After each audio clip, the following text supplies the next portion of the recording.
पहलगाम का घटनाक्रम हम सबको मालूम है। इसके बारे में मैं आपसे ज़्यादा बात नहीं करना चाहता हूँ। पिछले 3 साल से आपके माध्यम से बहुत बार सरकार को ये जतलाने की कोशिश की कि जो उनकी पॉलिसी है जम्मू कश्मीर के बारे में, अगर वो उसको ठीक नहीं करेंगे तो बड़े घातक परिणाम हैं। दुख की बात है कि एक ऐसा जघन्य अपराध फिर से वहां पे हुआ। 1999 में हमारे साथ वही जाति संहार, जाति विध्वंस, जीनोसाइड की घटना घटी और घटनाओं का क्रम घटा, जिसके कारण हमको उखड़ के आना पड़ा। हमने पहलगाम की घटना को उसकी ही पुनरावृत्ति देखा। अब तो किसी के दिमाग में ये बात नहीं होनी चाहिए कि आतंकवादी किसको मारना चाहता है और क्यों मारना चाहता है, क्योंकि इस घटना के बारे में भी अगर कोई व्यक्ति अपने आप को झूठ कहे तो वो अपने आप को भी धोखा दे रहा है, देश को भी धोखा दे रहा है। भारत सरकार की तरफ से यह कहा गया कि ये सिक्योरिटी लैप्स है। हम नहीं समझते हैं कि ये सिर्फ सिक्योरिटी लैप्स है। हम समझते हैं ये सिक्योरिटी विजन का एक फेलियर है, सिक्योरिटी डॉक्ट्रिन का एक फेलियर है। और हम ये समझते हैं कि ये फेलियर राजनीतिक गलियारों में से निकला है। ये सिक्योरिटी के इंफ्रास्ट्रक्चर में से ये फेलियर, इसका जन्म नहीं हुआ।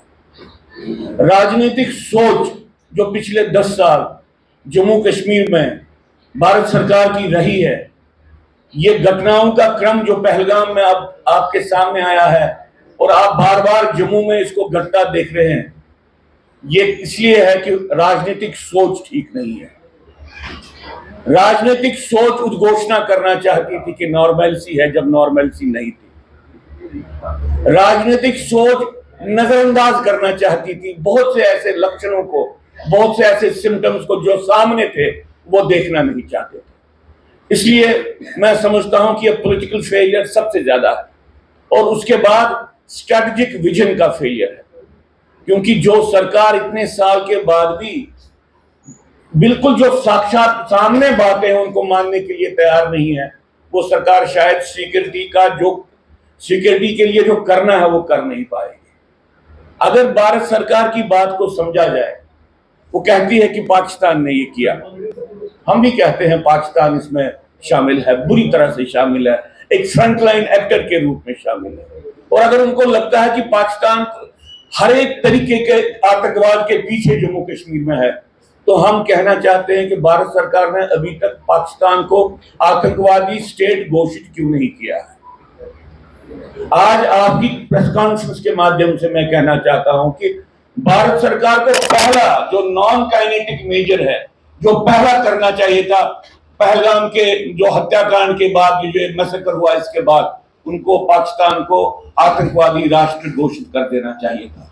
हम आज भी भारत सरकार से ये कहते हैं, वो पाकिस्तान के साथ जो कुछ भी करना चाहते हैं, पूरा समाज उनके साथ है, पूरा हर एक व्यक्ति इस देश का उसके साथ है, हर एक नागरिक इसके साथ उनके साथ है, और कश्मीर भी उनके साथ, हर एक वो जो एक्शन करेंगे पाकिस्तान के विरुद्ध उसके साथ है, उनका साथ देंगे। लेकिन हम उनको कहते हैं कि आपने अभी तक पाकिस्तान को आतंकवादी राष्ट्र घोषित क्यों नहीं किया।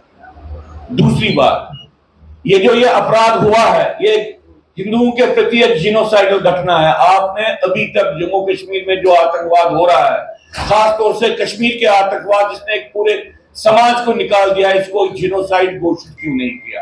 ये हम दूसरी बात कहना चाहते हैं।